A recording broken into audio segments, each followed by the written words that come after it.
O clima mudou. Os eventos extremos, resultados de um mundo mais quente, já são realidade aqui, aí e em todas as partes do mundo. Não tem mais jeito, precisamos falar sobre isso. Então, se você quer acompanhar as negociações climáticas, as ações políticas, ouvir cientistas ou mesmo entender como isso te afeta, você está no lugar certo. Esse é o Entrando no Clima, um podcast quente como as mudanças climáticas. Olá, tudo bem? Seja bem-vindo a mais um episódio do podcast Entrando no Clima. Esse é o 35º episódio. Diretamente de Baku, no Azerbaijão, está a Cristiane Przybyski, repórter especial do Eco. Tudo bem, Cris? Oi, Márcio. Oi, ouvintes. Tudo bem? Cris, vamos começar falando um pouquinho, então, dos números da COP que saíram hoje, né? O que você traz desses dados, Cris? Márcio, isso mesmo. Saíram alguns números. Tem uma organização que se chama Carbon Brief, que faz essa contabilização, né? E chegou-se ao número de 75 mil pessoas inscritas nesta 29ª Conferência do Clima da ONU, o que torna essa conferência a segunda maior da história das conferências do clima. O ano passado foi uma conferência muito grande, foram 87 mil participantes, então esse ano havia a expectativa de que fosse superar, porque as conferências do clima, conforme também o agravamento da crise climática, né, mas conforme ela vai ficando mais conhecida, mais pessoas querem vir. Então, se esperava que mantivesse essa linha de crescimento, o que não aconteceu, eu acho que por vários motivos, Márcio e ouvintes. O primeiro deles é que a gente está numa conferência do clima numa região muito sensível, delicada, no meio de conflitos. Então, eu acredito que isso foi um fator preponderante também para os países e para as organizações de cada um dos países membros da ONU avaliarem se queriam de fato mandar os seus delegados, né, os representantes. Também tem o fato de que a gente está num país europeu, metade asiático, mas também com um custo de vida que se assemelha a um país, né, do leste europeu, que é um custo alto, né, para a gente que mora na América Latina, e muito mais para os países africanos. Então, tiveram todas essas questões, né? Mas essa já é a segunda maior conferência do clima, e isso é uma coisa muito boa, né? Eu acho, na minha avaliação, eu acho que quanto mais pessoas estiverem falando sobre isso, melhor. Bom, dessas 65 mil pessoas por aí, Cris, tem uma parte que não está exatamente olhando para os interesses de manter a meta de 1,5 graus ou discutir questões relacionadas à mitigação das mudanças climáticas, né? Tem muito lobista por aí, né, Cris? Tem sim, Márcio e ouvintes. Saiu na madrugada, né, de hoje, aqui no horário de Baku, um levantamento que é feito por uma organização que chama Kick Big Polluters Out. Então, né, vamos chutar os grandes poluidores fora, né, da Conferência do Clima.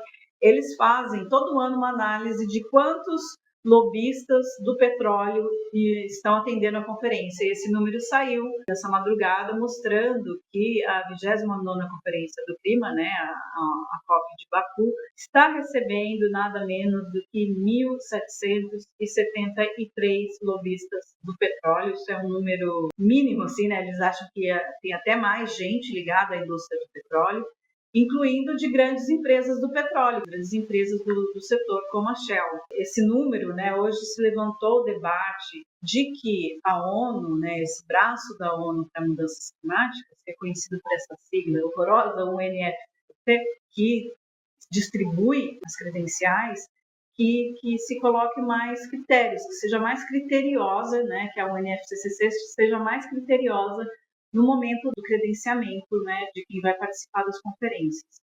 Então, assim, essa é uma situação que a gente precisa ficar de olho, importante, relevante, né, para as negociações, e que saiu esse número hoje, Marcos. Lobistas, negociadores, sociedade civil, e aí na sua multiplicidade, a COP tem muitos atores, muita discussão, muito debate acontecendo, né, Cris? Você pode trazer um pouquinho, assim, circulando pelos espaços, Blue Zone, Green Zone, pela própria cidade, você pode trazer um pouquinho desse panorama, assim, do que é O que é estar numa COP? Como é vivenciar essa COP? Márcio, olha, eu vou dizer para você e para os nossos ouvintes que não há glamour nenhum nas conferências climáticas. É claro que vem gente para cá, ainda mais que ela tem crescido, né?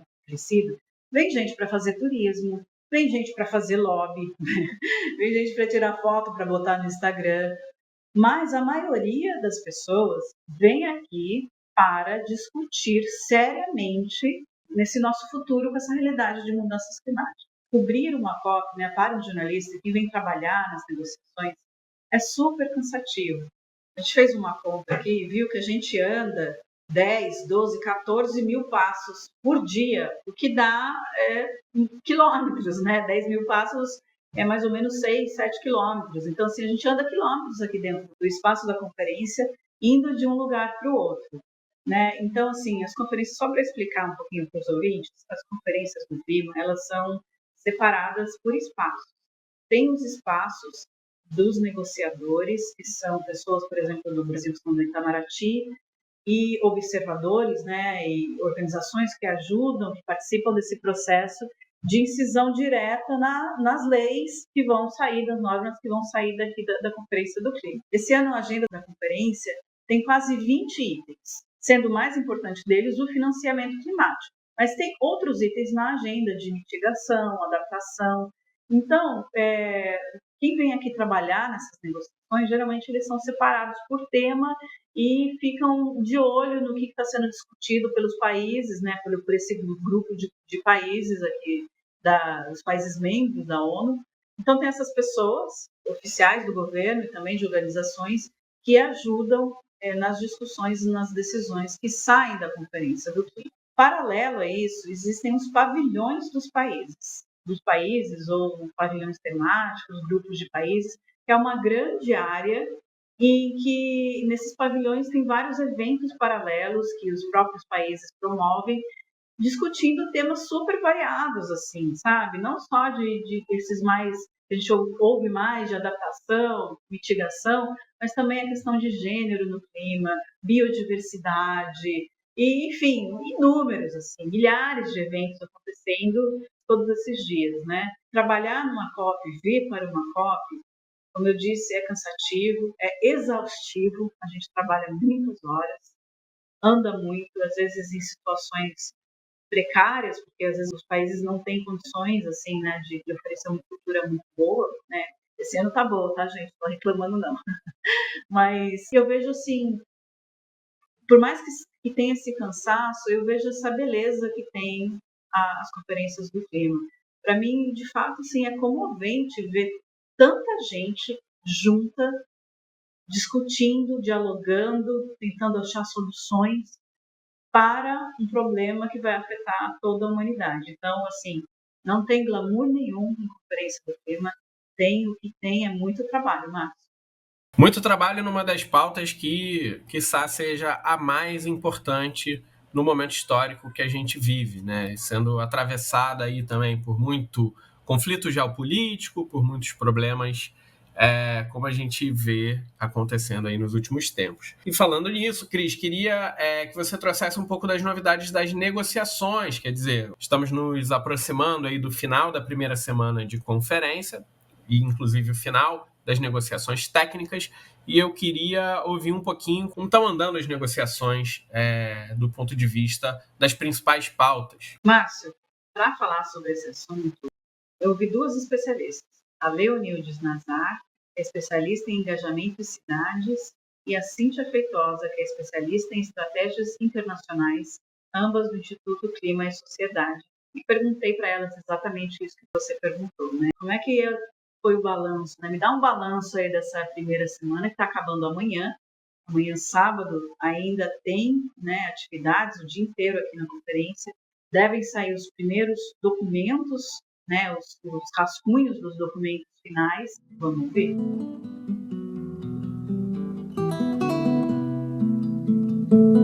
Cíntia, Leonildes, muito obrigada por estarem aqui conosco em mais esse episódio do Entrando no Clima. A gente está chegando ao fim da primeira semana da 29ª Conferência do Clima da ONU. Tivemos várias coisas aconteceram. O vice-presidente veio aqui, o Geraldo Alckmin, foi lançada a meta climática brasileira e as discussões estão avançando nas salas de negociação. Como que você avalia que foi essa primeira semana? Acredito que essa primeira semana, do ponto de vista do legado brasileiro, né, do que a gente quer construir essa rota daqui à COP30, foi um primeiro passo muito positivo, né, demonstração de fato de o governo, enquanto membro da Troika, né, demonstrar os seus compromissos junto ao Acordo de Paris, com a apresentação da sua NDC, submissão formal junto à Convenção. Isso foi muito positivo. Na esfera das negociações, em termos do processo, né, a repercussão também nos indica um caminho de construção em que há uma possibilidade ainda maior, né, de cooperação, seja das organizações de sociedade civil brasileira, também junto com os negociadores, para alguns temas que são muito chave, né, como financiamento, mas também como adaptação, né? O processo de negociação ainda está se encaminhando, é só a primeira semana, mas mesmo hoje, né, a gente pôde ver que alguns caminhos já se abrem como indicativos, né, do que a gente pode construir tecnicamente em termos de propostas para chegar na COP30 com os compromissos também ainda mais assegurados. Bom, eu queria perguntar agora para a Cíntia, falando um pouquinho de negociações, como andam as negociações em relação ao tema principal que está sendo discutido aqui na conferência, que são as finanças? Na sala de negociação, a gente vê um avanço muito lento, porque, na verdade, o texto que foi produzido, do que nós vimos, ele não diminuiu.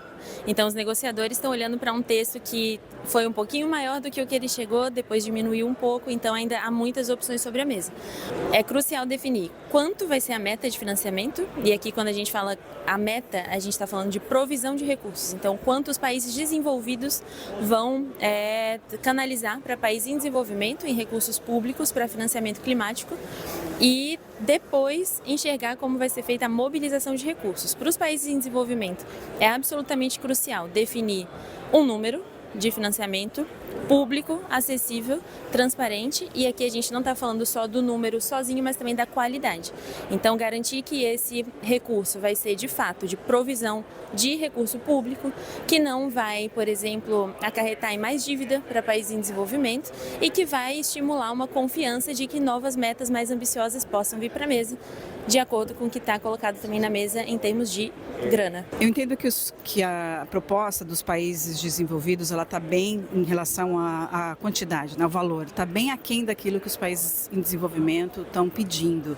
O fato desse documento ainda estar grande e existir esse embate, significa que a semana que vem vai ser uma semana difícil para esse tema? Não necessariamente. O que a gente vê é que falta o número, na verdade, né? O número não está na mesa, nem pelos países desenvolvidos e nem pelos países em desenvolvimento. Porque há uma discussão de que o número é, claro, relevante, se fala de passar dos bilhões para os trilhões e, claro, que não há uma expectativa de que vai ser tudo mobilizado de recursos públicos. Mas o que os países em desenvolvimento estão muito alinhados é em dizer, veja, a gente precisa de um número que seja maior do que os 100 bilhões, claro, porque é uma obrigação, né, do Acordo de Paris, e também precisa que esse número seja factível e que esse recurso vá chegar. Há um trauma dos 100 bilhões, não tem uma confiança de que o recurso vai chegar porque o recurso anterior não chegava.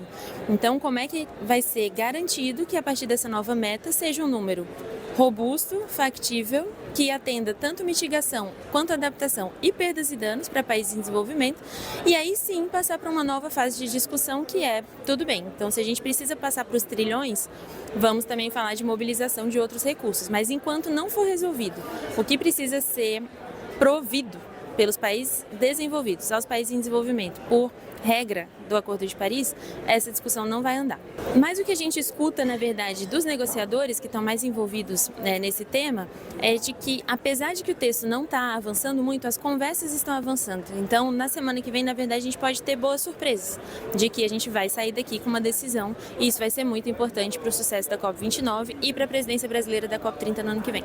Leonildes, e o outro tema de grande importância que tem sido discutido aqui é a adaptação. Como foram as discussões desse tema nessa primeira semana? Perfeito. Dentro da agenda de adaptação, né, no item de adaptação, que vai ser um item crucial, né, para entrega na COP30, né, e também demonstração da liderança, seja do Brasil, seja dos países, né, com o seu compromisso junto ao Acordo de Paris, a adaptação, a gente consegue perceber um avanço significativo, porque a gente teve uma apresentação razoável, né, dos possíveis caminhos técnicos e do caminho que a gente está construindo na relação dos indicadores para as metas globais de adaptação. Acho que há uma grande expectativa aqui de que os GDAs, né, as metas globais de adaptação, que agora já há uma proposta, né, dessas metas, possam ter aí, daqui até o final da COP29, propostas contundentes do ponto de vista da metodologia para a construção desses indicadores que demonstram impacto, indicadores que estejam adequados e alinhados também com resultados concretos para a eliminação das desigualdades. Acho que esse é um ponto muito importante e a gente quer que esses indicadores reflitam principalmente essa agenda e há uma demonstração também positiva de compromisso do governo brasileiro na relação de eliminação das desigualdades como um caminho para a sua descarbonização também. De maneira geral, a gente ainda tem uma semana de conferência. De maneira geral, você está otimista em relação aos resultados que poderão sair daqui?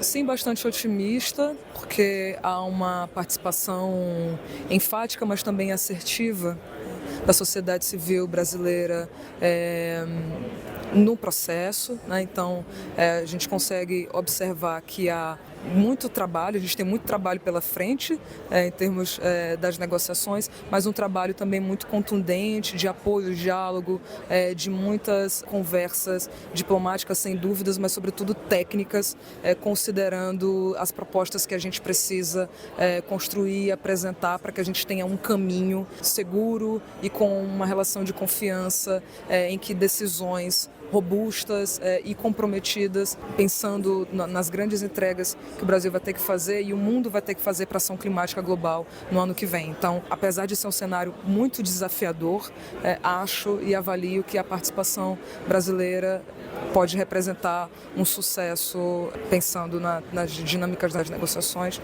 mas, sobretudo, enfim, desse caminho que a gente quer construir de liderança, sendo host de uma COP ano que vem.